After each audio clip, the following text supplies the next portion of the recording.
다시 한번 마음을 다짐하겠습니다. 주여 말씀하옵소서. 말씀대로 직행하는 우리 모두가 되기를 축복합니다. 성탄절이 며칠 앞으로 다가왔습니다. 사회적 분위기는 평소에 우리가 생각했던 또 경험했던 그런 성탄절과는 완전히 딴판입니다. 지금까지 한 번도 경험해보지 못했던 그런 성탄절을 보내고 있습니다. 사회적 분위기는 달라도 성탄절의 본질은 바뀌지 않습니다. 성탄절은 구세주가 태어나신 날입니다. 죄와 죽음에서 세상을 구원하실 왕이 나신 날, 이것이 성탄절입니다. 세상을 구원하실 왕이 나신 날이기 때문에 성탄절은 기쁜 날입니다. 기쁜 소식을 널리 알리는 최고의 방법은 찬양입니다. 오늘 설교 제목이 구주 탄생을 알리는 찬송의 릴레이입니다.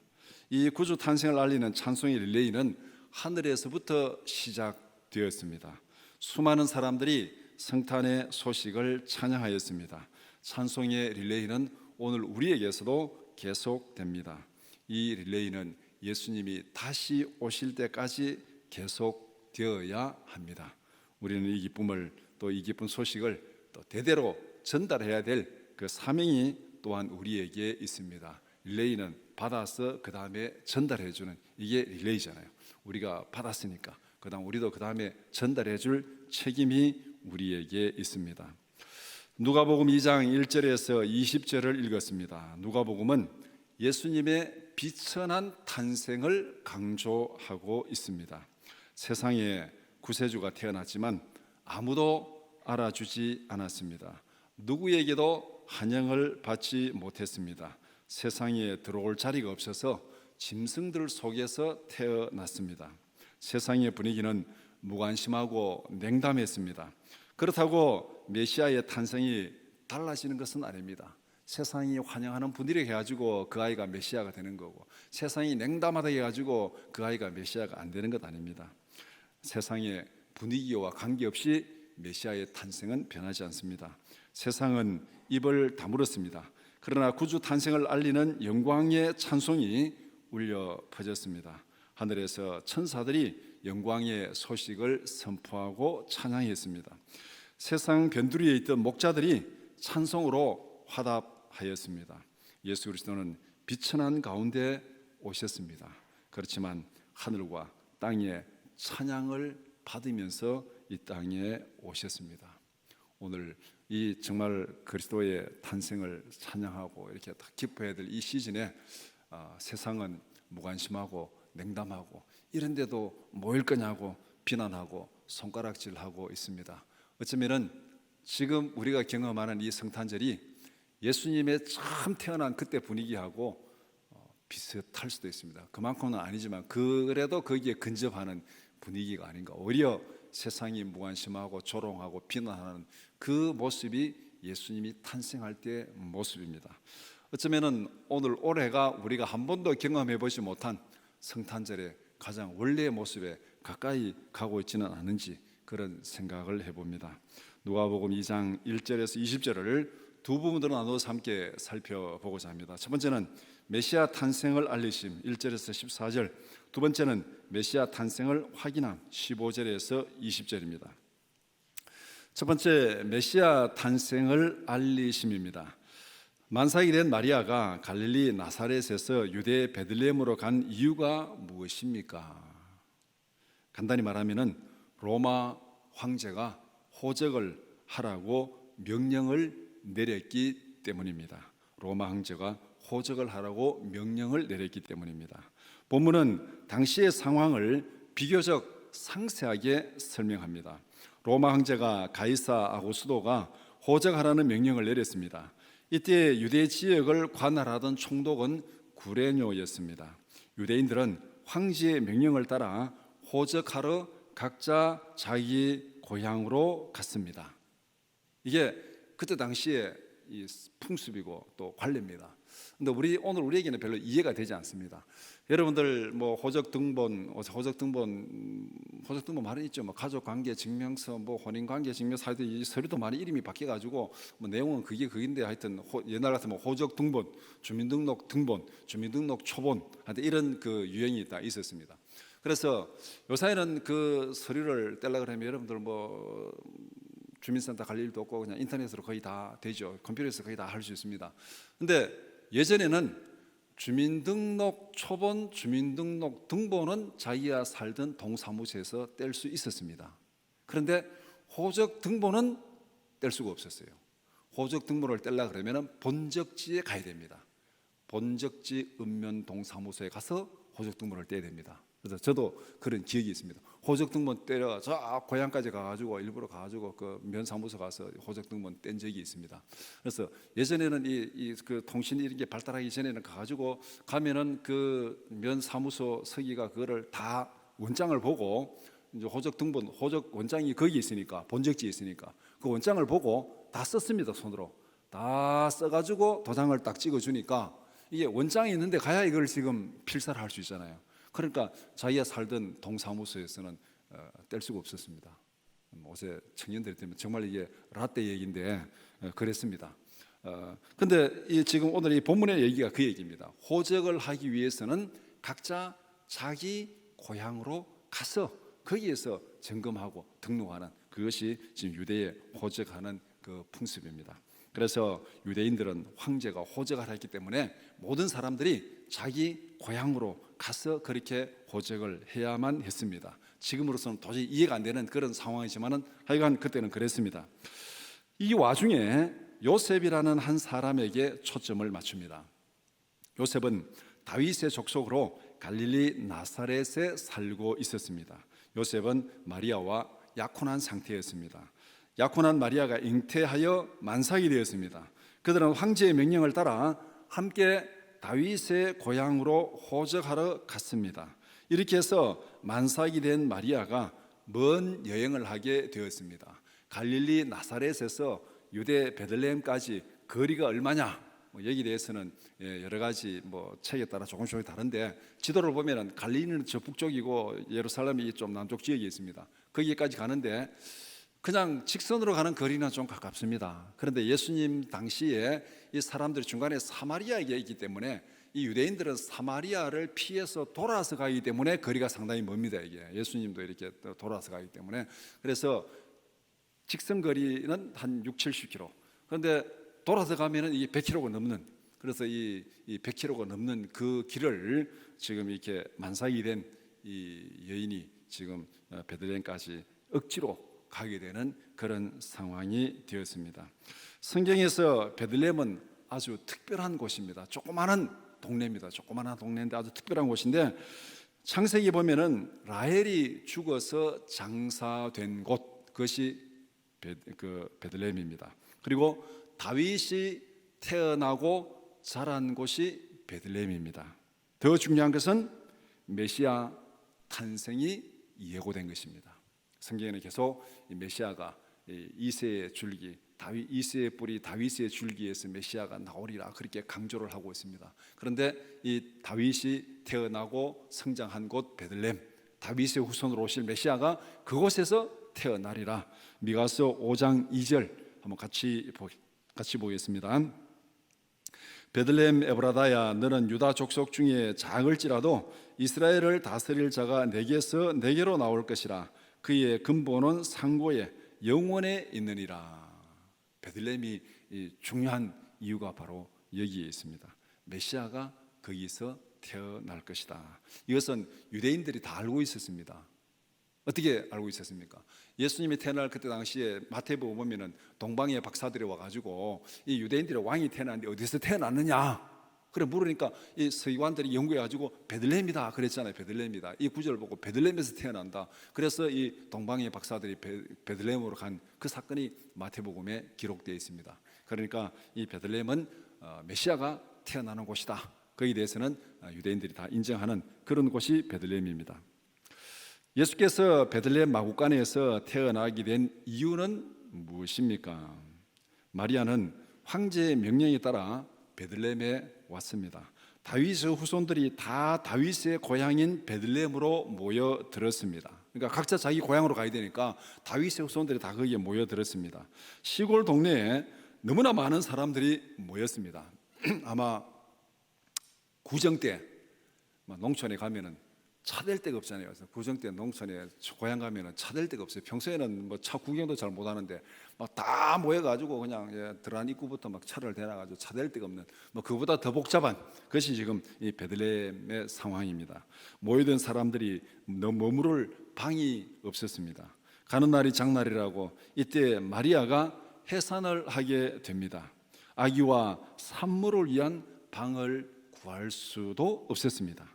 갈릴리 나사렛 촌동네에서 왔으니까 누가 아마 알아주기나 했겠습니까? 여러분 한번 생각을 해보시기 바랍니다. 다윗의 후손들이 다 베들레헴에 모였다면은 어떤 사람들이 많이 있겠습니까? 다윗의 후손들이 다 이스라엘 왕이었잖아요, 왕. 그러면 거기에 뭐 왕족, 왕손 뭐 해가지고 이 귀족들 그 사람들이 예루살렘에 살던 왕손, 왕족, 귀족들이 다윗의 후손 중에 얼마나 많겠습니까? 다 다윗의 후손이 왕이었으니까. 근데 요셉은 저 갈릴리 촌동네 시골떡입니다. 그러니까 이 베들레헴에 와가지고 뭐 시골에 집이 좋으면 얼마나 좋겠고 방이 좋으면 얼마나 좋겠습니까? 그 방들은 누가 다 차지했겠습니까?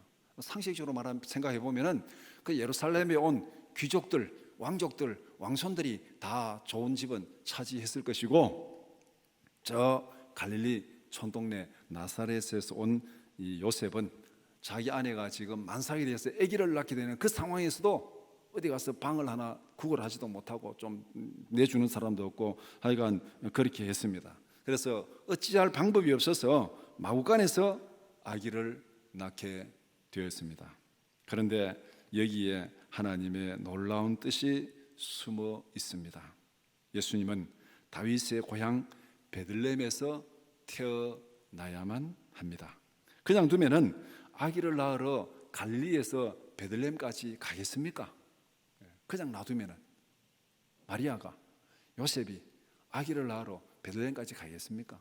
성령이 오셔야지 이 아이가 메시아다 그렇게 알려줘도 베들레헴 가서 낳으라고 알려줘도 그 가겠습니까? 그게 주위에 여러 가지 압력과 분위기야 도저히 그냥 놔두면은 갈 수가 없는 거죠. 그러니까 하나님은 로마 황제를 사용해 가지고 강제로 갈릴리에 있던 나사렛에 있던 마리아와 요셉을 베들레헴으로 보냅니다. 그 시간에 로마 황제가 명령을 내리니까 그리고 전국이 다 움직이니까 그게 뭐 나만 뭐 별다르게 가면 또 그것도 또 이상한 행동이 되지만 전국이 다 움직이니까 할 수 없이 떠밀려 가니까 그거는 뭐 자연스럽게 가는 거죠.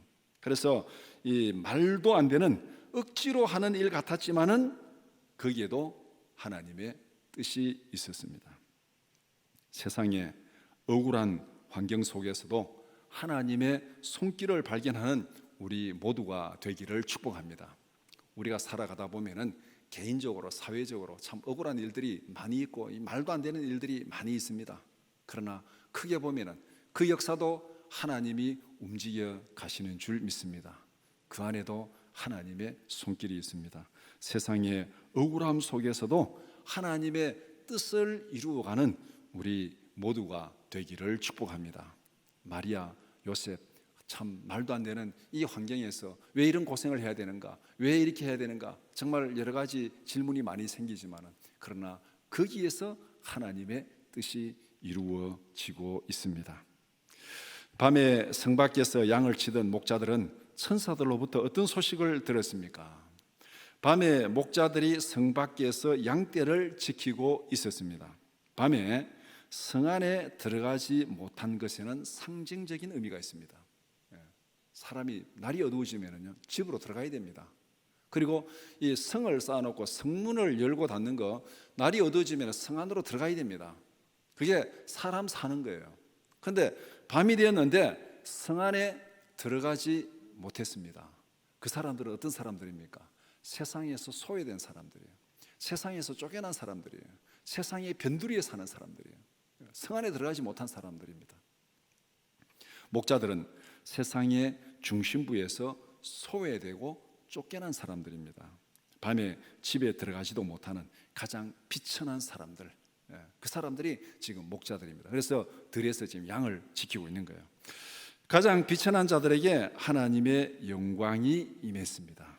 목자들은 무서워하면서 어찌할 바를 몰랐습니다. 천사가 목자들을 이렇게 선포합니다. 10절에 무서워하지 말라. 보라, 내가 온 백성에게 미칠 큰 기쁨의 좋은 소식을 너희에게 전하노라. 온 백성에게 미칠 기쁨의 좋은 소식을 너희에게 전하노라. 온 백성에게 미칠 기쁨의 좋은 소식이 하늘로부터 울려 퍼져가지고 세상의 중심부로 오는 것이 아니고 세상의 제일 가쪽에서부터 변두리에서부터 와가지고 세상의 중심부로 들어가는 이것이 하나님의 역사입니다. 우리나라 복음이 전파될 때도 그런 과정을 흔히 우리가 말하는 사대문 밖에 백정들부터 예수를 믿었다고 그렇게 얘기를 하잖아요. 천사가 목자들에게 알려준 기쁨의 좋은 소식은 이렇습니다. 다윗의 동네에 너희를 위하여 구세주가 났다. 다윗의 동네에 너희를 위해서 구세주가 났다. 지금 성 안으로 들어가면은 구유에 누인 아기를 보게 될 것이다. 그 아기가 구세주 탄생의 증거요 실체다. 이 소식을 전하면서 정말 뜬금없는 소식, 한밤중에 와가지고 갑자기 다윗 동네에 구세주가 났다. 이게 누가 믿을 수가 있습니까? 이게 말도 안 되는 얘기죠. 그런데 천사가 전해준 말이 지금 성 안에 들어가면은 구유에 누인 아기를 보게 될 것이다. 증거를 얘기하고 있잖아요. 그 아기가 지금 전하는 이 소식이 진짜인지 거짓인지를 증거하는 증거가 될 것이고 그 아기가 곧 구세주다. 그렇게 지금 천사들이 이 목자들에게 소식을 전해줍니다. 이 소식을 전하고 천사들은 찬송하며 하늘로 올라갔습니다. 14절에 지극히 높은 곳에서는 하나님께 영광이요 땅에서는 하나님이 기뻐하신 사람들 중에 평화로다. 이게 이제 우리 성탄절 되면 제일 많이 인용하는 말씀 중에 한 말씀이잖아요. 그래서 이렇게 소식을 전하고 천사들이 찬송하면서 하늘로 올라갔습니다. 구세주가 탄생한 소식은 천사들의 찬양으로 세상에 알려지고 선포됩니다.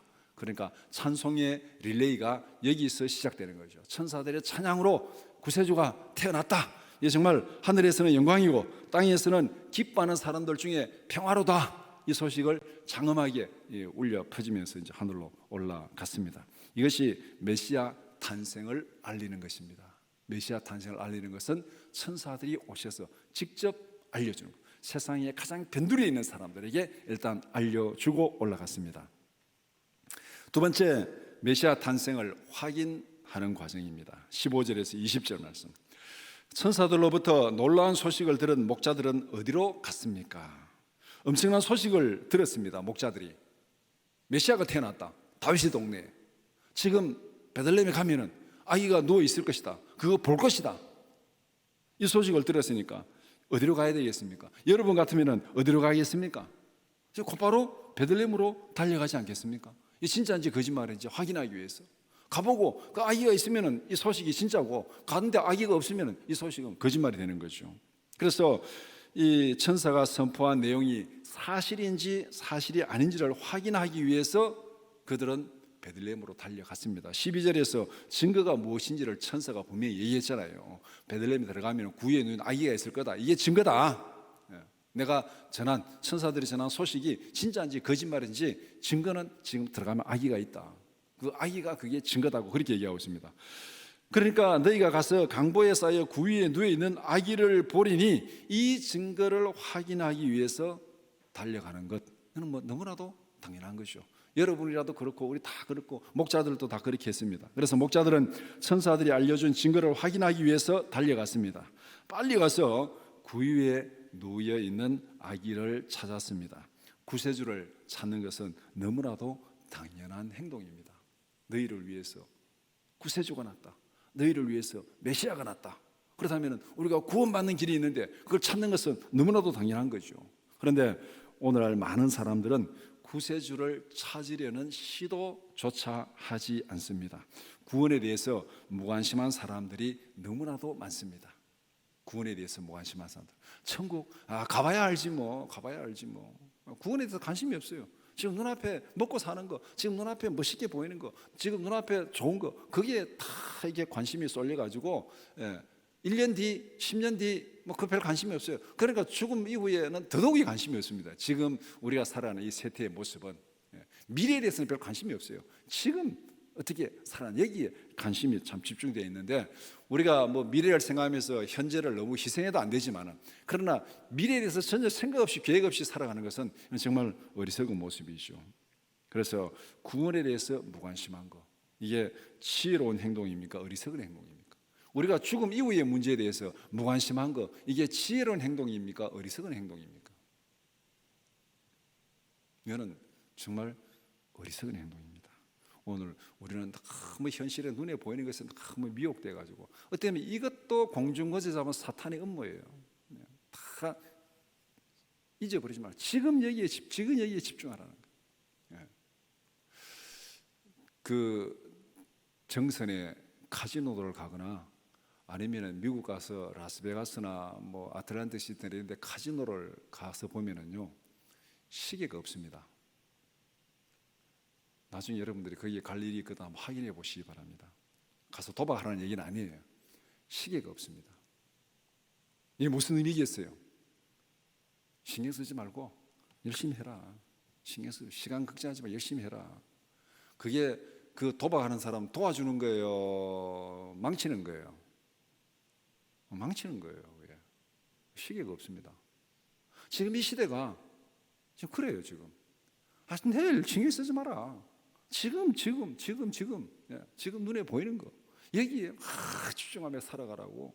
그러다가 어느 순간 꽝 끝나면 끝나는 거예요. 이게 정말 어리석은 삶의 모습입니다. 우리는 적어도 구원의 길을 찾아는 봐야 됩니다. 죽음 후의 일을 생각은 해봐야 됩니다. 무관심하지 말고 찾아보고 확인해보고, 믿을지 안 믿을지는 그 다음에 가서 결정해도 늦지 않습니다.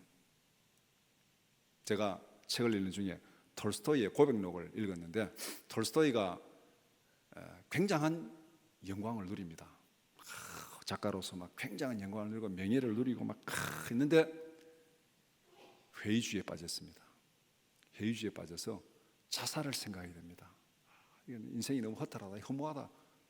자살을 생각하다가 이렇게 생각했습니다. 내가 왜 죽어야 되는지, 이유는 알고서 죽자, 이유는 알고라도 죽자, 이렇게 이제 결정을 하는 거예요.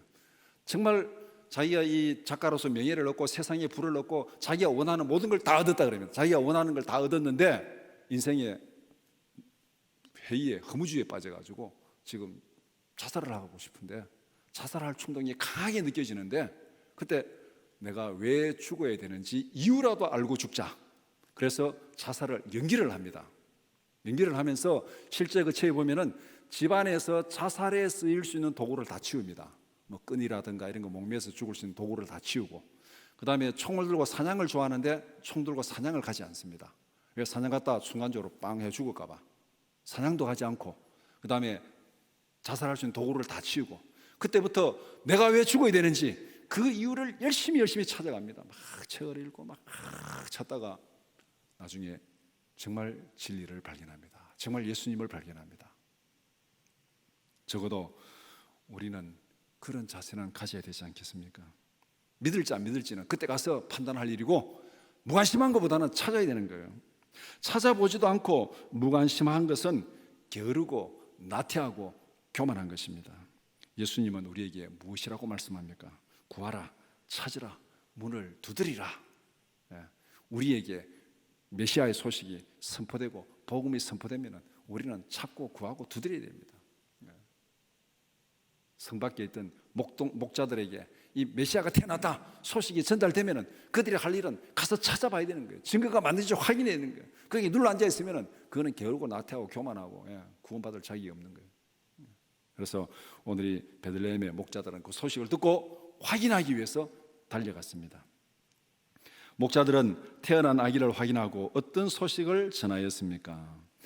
목자들은 구유에 누인 아기를 찾아서 확인했습니다. 천사들이 알려준 소식이 사실이라는 것을 확인했습니다. 증거를 확인한 목자들은 어떤 소식을 전했습니까? 천사들에게서 들은 아기에 대한 이야기를 그대로 전달했습니다. 아기에 대해서 어떤 얘기를 들었습니까? 앞에서 천사들이 전해준 이 아기는 누굽니까? 강보의 사에서 구유에 누인 이 아기는 메시아다. 다윗의 동네에 다윗의 후손으로 오신 구세주다. 이 아기는 우리를 구원하기 위해 오신 세상의 구세주다. 이걸 지금 얘기한 거예요.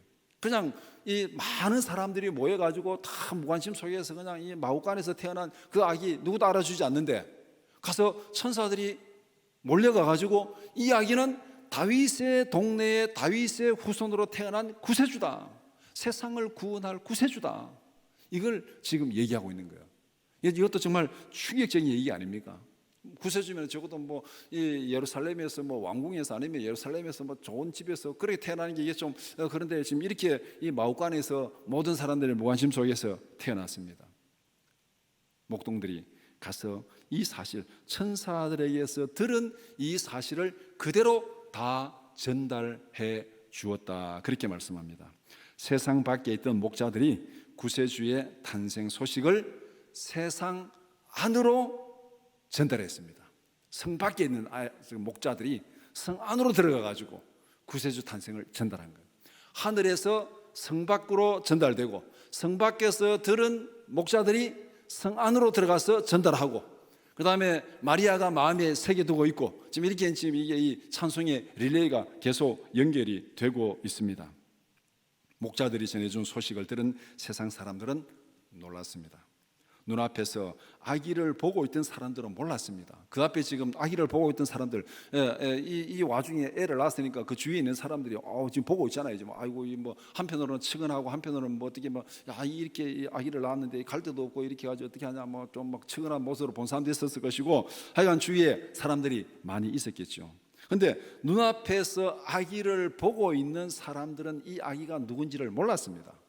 그런데 성 밖에 있던 목자들이 그 아기가 누구인지를 알고 그 아기가 누구인지를 전달해 줍니다. 어떻게 이런 일이 일어났습니까? 하나님께서 세상 밖에 있던 목자들에게 먼저 알려주었기 때문에 그렇습니다. 구원의 진리는 누가 깨닫습니까? 내가 깨닫는 거 아니에요. 하나님께서 알려주는 사람이 깨닫습니다. 하나님이 알려주는 사람이 깨닫습니다. 이렇게 보면은 여러분이 예수를 믿는다는 사실 자체가 기적 중에 기적인 줄 믿습니다. 이거는 인력으로 되지 않습니다. 인력으로 되지 않습니다. 하나님이 마음문을 열고 하나님이 깨닫게 하고 하나님이 믿게 하셔야 됩니다. 지금 이 아기를 눈앞에서 보는 사람들은 이 아기가 누군지를 전혀 알지 못했습니다. 그런데 아기를 보지도 못하고 밤에 성 안에 들어오지도 못하고 성 밖에 쫓겨나서 양을 치던 그 목자들은 이 아기가 누구인지를 알고 와서 확인하고 전달하고 있습니다. 하나님이 그들에게 알려주고 깨우쳐 주셨기 때문에 오늘 우리가 예수를 구주로 믿는 것은 하나님이 우리에게 알려주고 깨우쳐주고 믿게 하셨기 때문에 믿는 줄 믿습니다. 이거보다가 더 큰 은혜는 없고 이거보다 더 큰 기적은 없습니다. 목자들은 천사들이 전한 소식을 확인한 후에 어떻게 행동했습니까? 목자들은 천사들로부터 믿을 수 없는 소식을 들었습니다. 베들레헴으로 달려가서 들은 소식을 눈으로 확인했습니다. 들은 소식을 확인한 목자들은 어떻게 행동했습니까? 20절에 듣고 본 그 모든 것으로 인하여 하나님께 영광을 돌리고 찬송하며 돌아가니라. 하나님께서 행하신 일에 대한 목자들의 반응은 찬양이었습니다. 이 모든 일은 하나님이 하신 거죠. 메시아를 보낸 것도 하나님이 하신 일이고 목자들에게 알려준 일도 하나님이 하신 일이고 그 다음에 이 모든 것을 하고 확인한 목자들의 반응은 하나님이 하신 그 일을 찬송하고 영광을 돌리는 것입니다.